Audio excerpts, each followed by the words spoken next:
chegamos na dimensão emocional. E aí a gente vai ter que fazer vários paralelos e parênteses para a gente conseguir entender e lidar com isso um pouquinho melhor, né? Não é à toa que um dos módulos do curso é inteiro sobre inteligência emocional.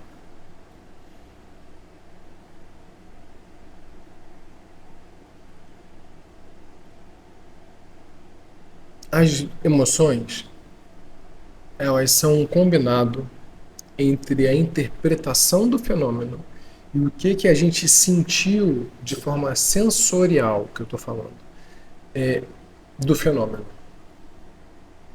Então, quando você olha para essa parte daqui de madeira, você tem uma percepção sensorial visual e você tem uma percepção interpretativa, conceitual.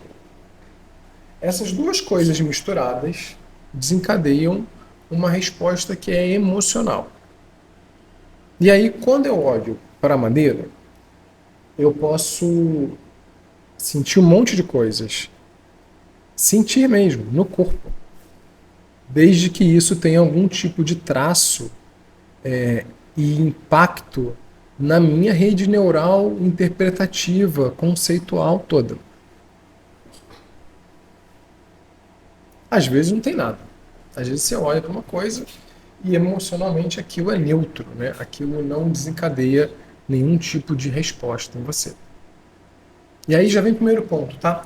Quando as coisas geram emoções, as coisas, né? Quando os fenômenos, a percepção desses fenômenos, tanto interpretativa quanto sensorial, desencadeia uma resposta de neutralidade, a gente tem menos registro do fenômeno. É como se não gerasse força suficiente para modificar a minha rede neural. A minha rede neural, ela pensa numa rede mesmo, tá? Ó, vamos aproveitar, eu vou fazer isso aqui, depois eu vou fazer de novo para entender. É só para poder caminhar dentro da dimensão emocional. Imagina que eu tenho uma rede de pesca, tô no barco, e aí eu vou lançar a rede de pesca no oceano da consciência. E aí, à medida que aquilo aprofunda, e camadas diferentes, né, objetos diferentes, peixes diferentes vão ser alçados até o barco, onde aquilo vai tomar forma e vai ser experienciado.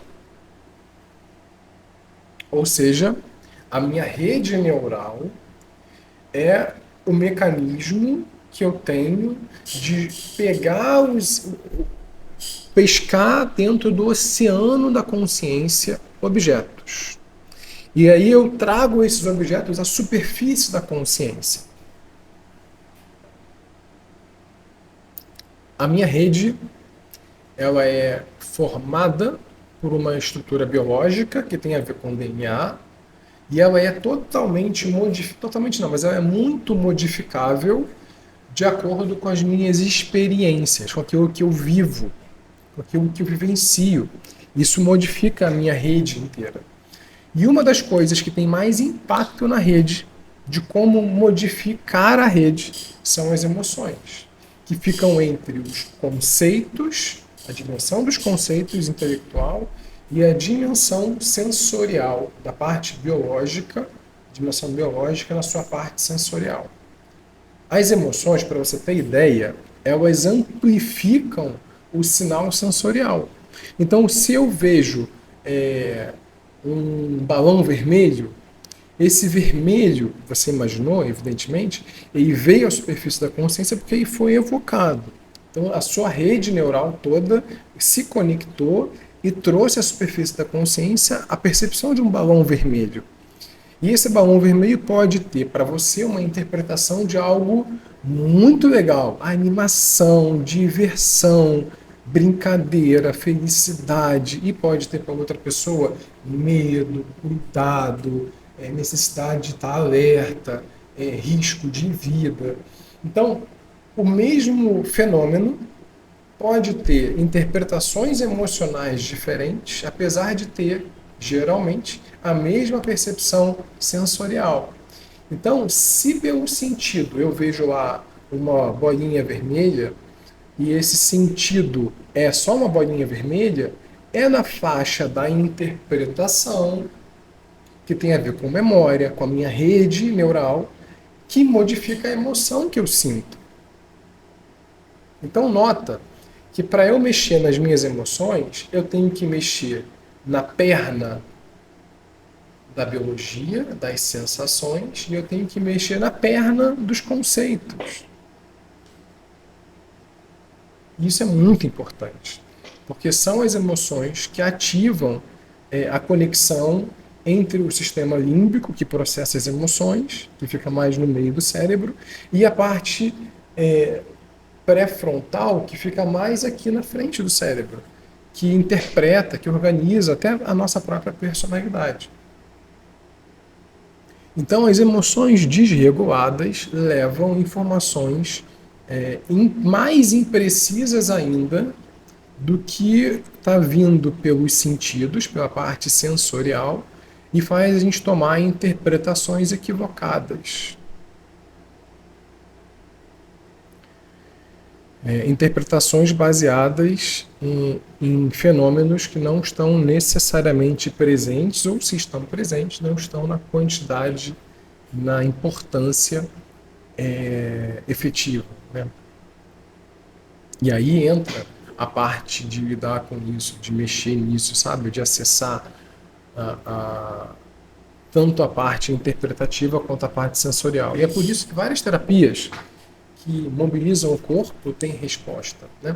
Ela acessa por uma via sensorial e ela modifica a rede interpretativa, conceitual, a rede neural, é modificada por uma outra vivência. Quer um exemplo disso, assim, bem simples para você compreender?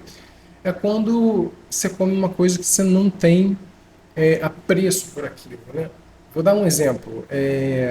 Comeu comida japonesa. Primeira vez que eu comi comida japonesa, eu, Rogério, lá, comendo comida japonesa, eu senti um estranhamento. Era uma textura diferente, o peixe cru, aquelas algas e as outras coisas todas misturadas. Eu não sou expert nisso, evidente.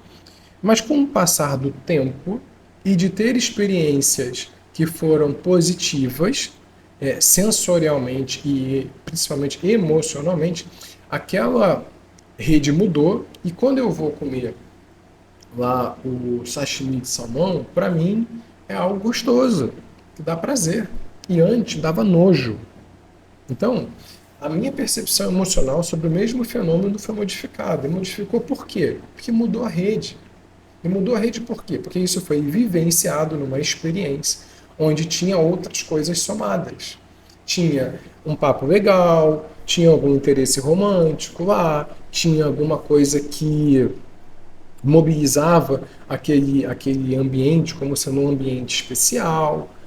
E aí isso tudo criou uma modificação plástica na minha rede neural que faz com que quando eu veja lá o sashimi, eu fale, opa, estamos num momento legal. Né? Quer um outro exemplo para isso? Bacana, assim, fácil de pegar? Um café à tarde com bolo. Né? Não sei se para vocês, mas culturalmente para mim, esse é um momento muito raro hoje em dia, inclusive, mas quando eu consigo ter um momento de tomar um café no final da tarde, comendo um bolinho, eu fico super feliz. Porque aquilo me conecta lá na minha rede neural, nem sei com o que, mas com alguma experiência de prazer. Alguma experiência que teve um significado e deixou uma marca na minha rede neural. Consequentemente, quando eu vivo isso de novo, isso é, de certa forma, tocado. Vou te dar um outro exemplo. Um amigo meu diz que toda vez que ele bota um determinado perfume, ele é transportado, olha que legal, ele é transportado para uma viagem que ele fez com a esposa. Essa viagem, ele comprou um perfume novo no aeroporto antes de ir para a viagem. E toda vez que ele bota esse perfume, ele é transportado para a viagem, que foi um momento muito bom para ele. Olha que legal. Então, quando ele bota isso, isso modifica toda a organização de rede neural dele, modifica o vetor dos sentimentos dele, que eu vou falar lá na frente, que faz com que ele perceba uma outra realidade, faz com que ele até atue diferente. Então, essa capacidade das emoções de modificarem e darem um outro colorido para as cores que estão sendo percebidas sensorialmente é algo que tem um impacto muito grande.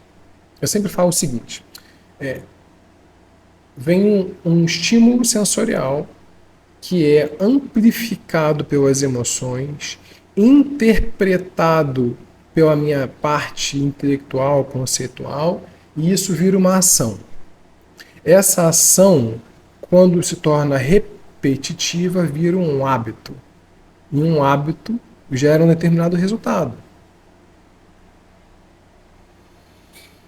E mudar hábitos sem que eu amplifique isso a partir da resposta emocional é muito difícil.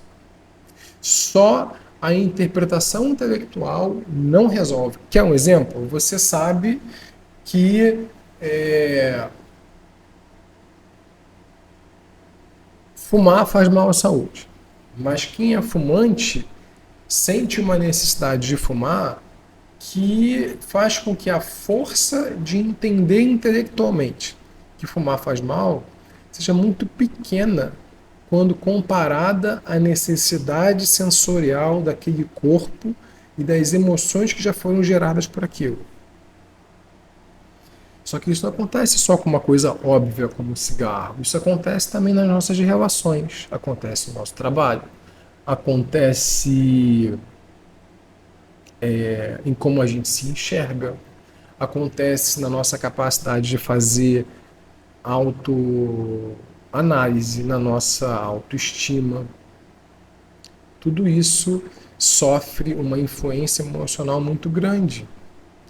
As emoções banham o cérebro da gente com um monte de neurohormônios. E esses neurohormônios podem ser neurohormônios associados à resposta de estresse ou à resposta de relaxamento e bem-estar. E a gente não é um ou outro, a gente é um equilíbrio entre a resposta de bem-estar e entre a resposta de estresse. Uma coisa sem a outra faz a gente ficar muito limitado, ainda que fosse possível, e não é, mas ainda que fosse possível, a gente fica muito limitado no nosso campo de ação social, sabe? Então eu quero que você guarde isso. Para eu mexer no meu campo emocional, eu tenho que atuar nos dois braços principais. Eu tenho que atuar no braço intelectual e conceitual e eu tenho que atuar no braço sensorial. E como eu já deixei explícito na conversa, mas agora eu vou voltar para a gente sedimentar esse conceito de vez, atuar só no conceito não resolve, porque a força de mudança de trilha dentro da rede neural, só com o conceito, ela é pequena quando comparada às forças viscerais, né? Quando comparado àquela pressão biológica que assume o controle. Então, para que eu consiga mexer nas emoções, além de fazer toda uma interpretação sobre o que são as emoções, etc., de onde elas vêm, como é que eu tenho que lidar com as coisas e etc., isso tudo está lá no módulo de gestão emocional, eu preciso compreender que uma informação somente não tem benefício. Sabe quem sabe isso bem? O pessoal do marketing. Eles trabalham nisso o tempo todo. Eles não dão tanta ênfase ao quadro de conteúdo informativo efetivo. Eles dão muita ênfase à parte emocional, que passa às vezes quase que invisível para o nosso olhar interpretativo da realidade, sabe? Eles atuam a partir das sensações, gerando resposta de aversão ou de desejo. Guarda isso. Ou eu quero aproximar de mim, ou eu quero afastar de mim. E aí eu vou fazer o final da nossa aula sobre a dimensão emocional finalizando, óbvio, no final, finalizando, mas de uma forma muito legal, eu quero que você preste total atenção nisso. Eu quero que você imagine um volante, tá? Um volante assim, ó, tá bom? Um volante assim, igual de caminhão. Não é o volante do carro que é aqui, um volante que é quase que na horizontal. E aí, toda vez que eu quero puxar algo para mim, eu estou com as duas mãos no volante. Uma mão puxa, a outra mão afasta, tá bom? Ok? Quanto mais eu quero puxar algo para mim, mais o meu volante gira. Quanto mais eu quero afastar algo de mim, mais o meu volante gira. Isso quer dizer o quê? Isso quer dizer que quanto mais eu insistir de maneira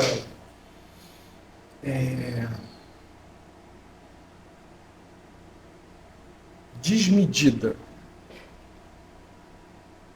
em puxar determinada ação, determinado fruto da minha vontade para mim, ou que eu queira afastar algo de mim, isso faz com que a perambulação fique mais intensa. Poxa, Géry, perambulação. O que você está querendo dizer com isso? Estou querendo dizer isso o seguinte. Quanto mais eu insisto em tentar modificar as coisas que acontecem, mais inquieta vai ficar a minha personalidade. Quanto mais eu desejar de maneira... quanto mais fissurado eu estiver pelos objetos que eu quero, por exemplo, a caneca, mais atribulação e confusão a minha personalidade vai ter. E quanto mais eu afastar os objetos, porque eu não os quero, mais ainda se for uma aversão, né? Não é só um afastar para não causar mal. Se eu tiver aversão, então veja, de um lado a fissura e do outro lado a aversão, quanto mais essas coisas estiverem ligadas em mim, mais a minha personalidade perambula, mais ela fica confusa, mais fenômenos entram. E a gente passa por isso o tempo todo, né? O tempo todo.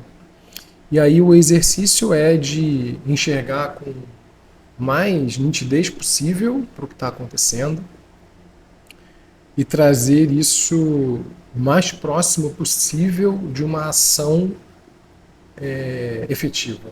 Né? Então, se eu estou com sede, quero beber água e posso beber água, bebo água.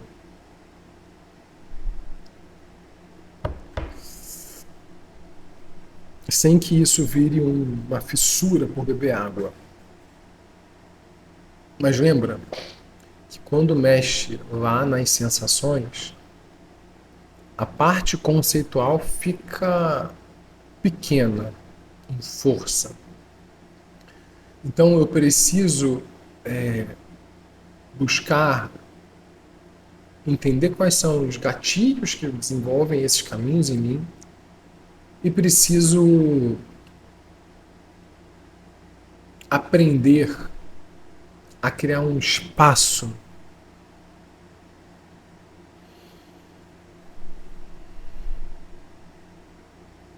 e veja, criar um espaço com coisas com amenidades é legal. Criar o espaço com questões que mobilizam muito a resposta sensorial é bem mais difícil. Isso faz parte do treino de meditação, por exemplo. E é por isso que a meditação ela tem um impacto direto na inteligência emocional. Mesmo que a gente não saiba como funciona, ela acontece. Muito bem, falamos sobre a dimensão emocional e depois a gente continua, tá bom? Bom estar com vocês. Beleza?